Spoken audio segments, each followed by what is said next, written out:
Hello, my name is Valerie and I'll be doing my presentation on epilepsy. I personally picked this topic because both my mother and my sister have it, and I just wanted to get more information on it, and I apologize for the crappy presentation. I'm not very techy, so this is the best I need to do.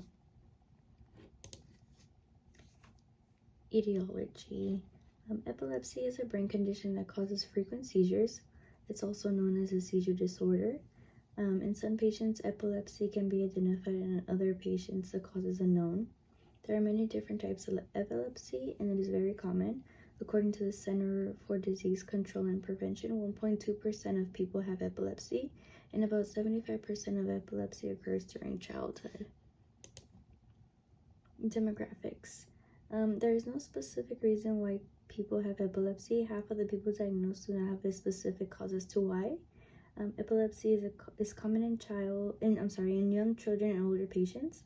This condition can be traced to different factors as to things like head trauma, genetics, patients with family history of epilepsy, possible brain infections like meningitis, brain tumors, brain injuries before birth, patients with dementia, and patients with developmental conditions such as ADHD and autism. They are more risk for having epilepsy.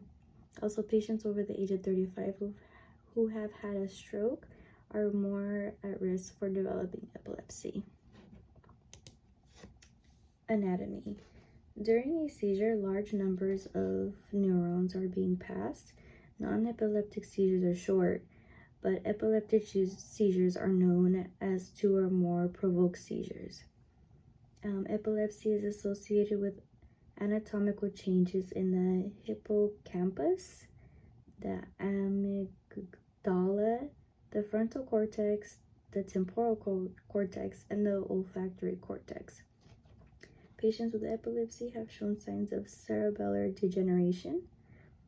Seizures are classified as either focal or generalized based on where the brain activity of the seizure is caused.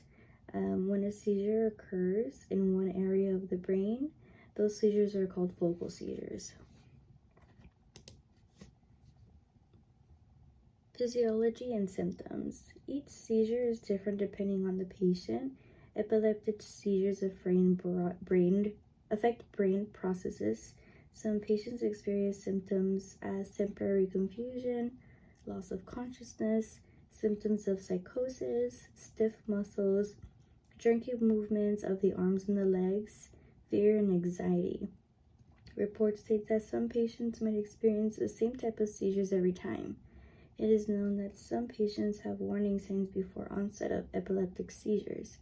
Patients may experience things like deja vu, loss of balance, fear, visual auras, and they are like light auras or like they see spotting in their vision. They also experience specific tastes or smells, dizziness, and hallucinations sometimes. Things that trigger seizures are things like stress, different medications, illegal drugs, menstrual cycles in women, flashing lights, or patients that are not taking their epileptic medication as directed.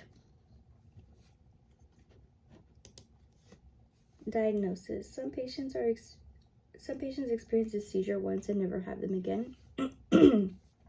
Some patients don't even know why they have them. So neurological exams are made as first-line testing to see if a patient has epilepsy or not. Neurologists test patients' speech, their senses, their reflexes, their memory, and their muscle, and these tests are done to see if the seizure has affected the brain. An electroencephalogram, or an EEG, is the most used test to identify epilepsy. The EEG is painless. It's a painless procedure that measures the patient's brain waves and its changes.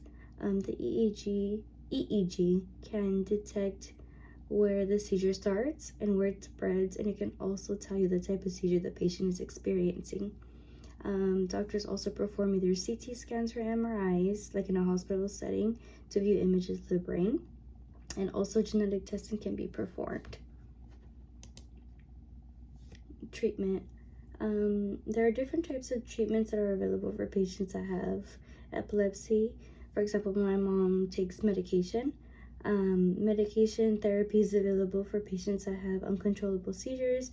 Different medications are made for different patients depending on the type of seizure, depending on the age of the patient, and depending on the type of epilepsy that the patient has. There are many FDA-approved medications that are available to help treat symptoms. Common side effects of the medication include dizziness, nausea, vomiting, tremors, hair loss, weight gain, and depression in adults. They can also cause irritability in children, reduce attention spans, and decrease in thinking speed. Also, another treatment available is epileptic surgery, which requires careful planning to remove or disconnect the parts of the brain that are causing the seizures without damaging healthy, normal functioning brain tissue. There is a team of people such as epileptologists, neurosurgeons, neuropsychologists, nurses, and technicians that perform these procedures. There are 3 basic types of epilepsy surgery. One is resection, the other one is disconnection, and the last one is ablation.